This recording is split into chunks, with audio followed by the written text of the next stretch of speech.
So there's a lot of updates for our charity, Pietas FC, with Fair Play for All Foundation, Drop-In Centre, everything that's been going on. Naomi's here for first episode of FTW. Congratulations. Welcome, Naomi. One of the biggest things this year is that we moved into the new drop-in centre. Please tell everyone what that does. Everyone obviously remembers FFA with the football because it's what brings in the hook, really. But tell us about the social work that we're doing. The social work that we're doing, we have a drop-in centre, and from the drop-in centre we run a supplementary education programme. So what that is a lot of kids, if they don't go to school, they can come into the drop-in centre where they can get basic education, primarily maths and English, to help them to maintain whatever level they're at, and if they're in school, to help them maintain their grade level or hopefully increase their grade level. And the education sponsorship through that? Yeah, we also have an education sponsorship where for 1,000 pesos a month, people can sponsor a child's education. And then what that covers is it covers their baon, it covers their transport, and it also covers projects or assignments. And at the start of the school year, it also covers all their new uniforms and shoes. Also in the drop-in centre, we have a nutrition programme. Where, because a lot of our kids we work with are very malnourished. You did a study on that. Something like 90%? Over 80% are malnourished on the BMI scale, but the BMI scale doesn't take into account either the kids who are smaller for their age, just the height and weight proportions. So, 80% are malnourished on that, but those problems are compounded with that.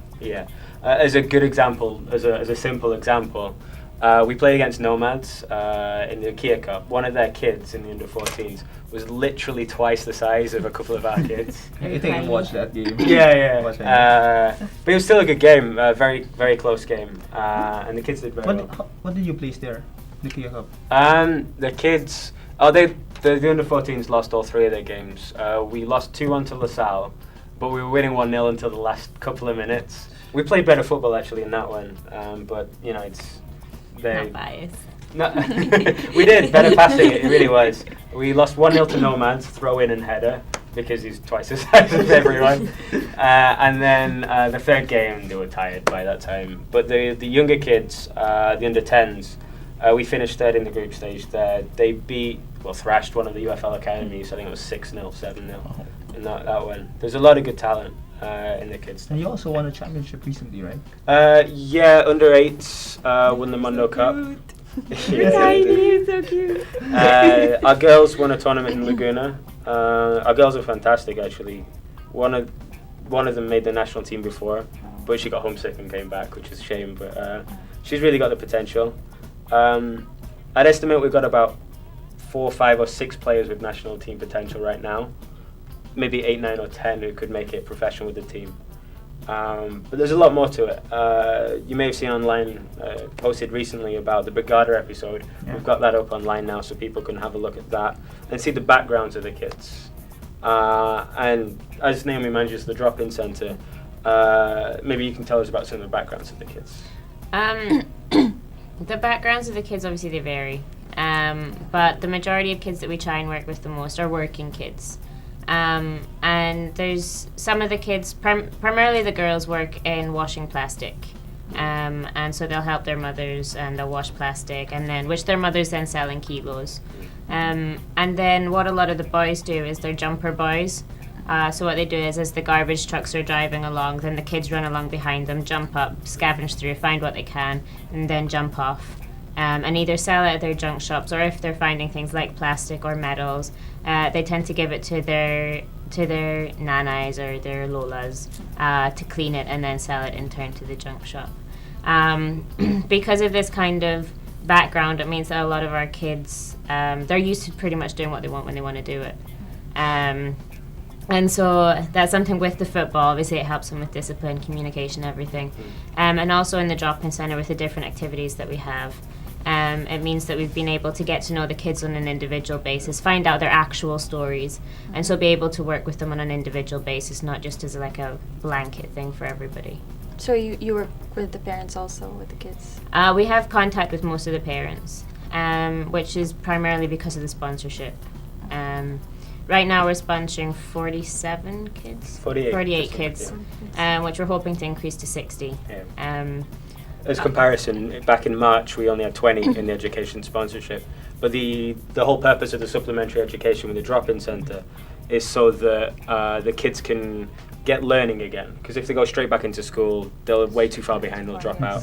So the kids, for almost a year, they were studying to get back into school in June. And so it went from 20 to 40 to 48. And then at the end of, hopefully this month, it'll be 60. So it's more than doubled just in those couple of months, which is great.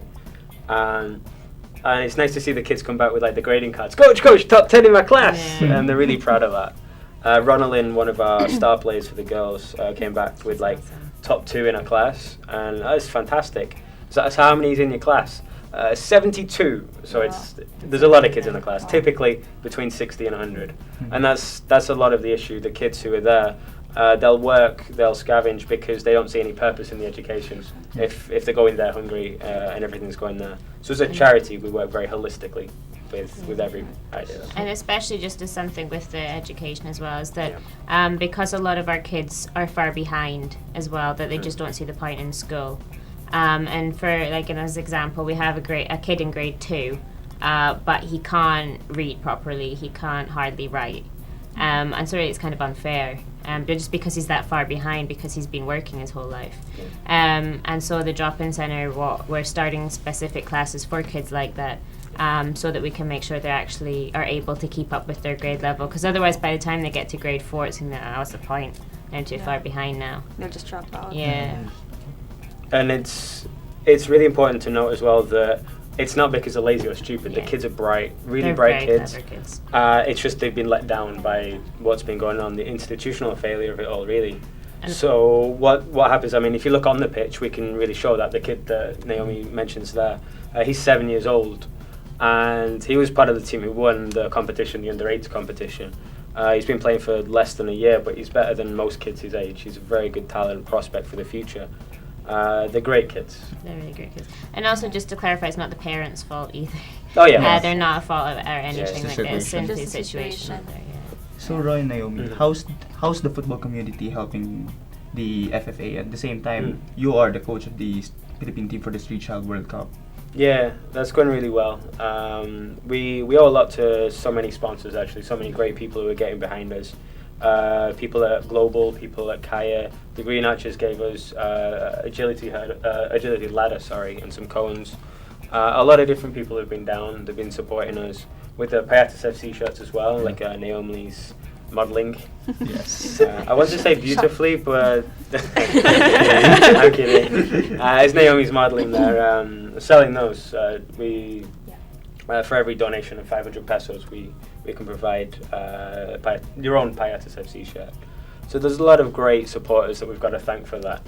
The Cavaleros were there. You were there cheering with our kids during the During Challenge games. Cup. Yeah, Junior Challenge Cup. I think it was the Cambodia game, right? When it just Yeah, poured yeah. down. I remember We were that. under Kids were the- swimming on the Yeah. beach. They had to go. Okay, Come back. But they loved it, and part of the reason for that is it's, as Naomi mentioned in something previous, that it's for a lot of them their first time out of Payatas, or the furthest it's ever been away. So it's when they get to see that there is something else out there. They don't just have to do only this, and they can start to dream. And that's the beauty of it, when the kids start to dream and work towards something else in the future. And as an example of that, as proof, when we first started working in Payatas, we did an activity with the kids where they drew their handprint, their name, their age, and their ambition. And when we first did that exercise, a lot of them were like, oh, I'm going to be a truck driver, or I'm going to be a scavenger, whatever.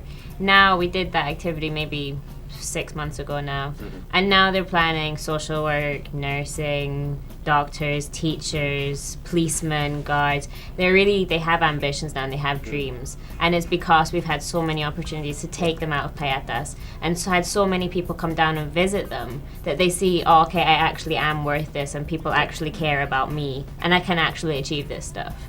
It's not just something they see on TV anymore, it's a reality for them.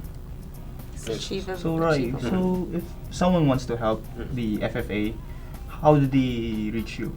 Well, we've just got a draft website up and going, fairplayforall.weebly.com. We'll transfer it to our own domain name soon. But you can get there, check out all the info. There's donate page there about how to get involved, whether it's corporate sponsorship, individual sponsorship. We have a lot of publicity for certain corporate sponsors, for example.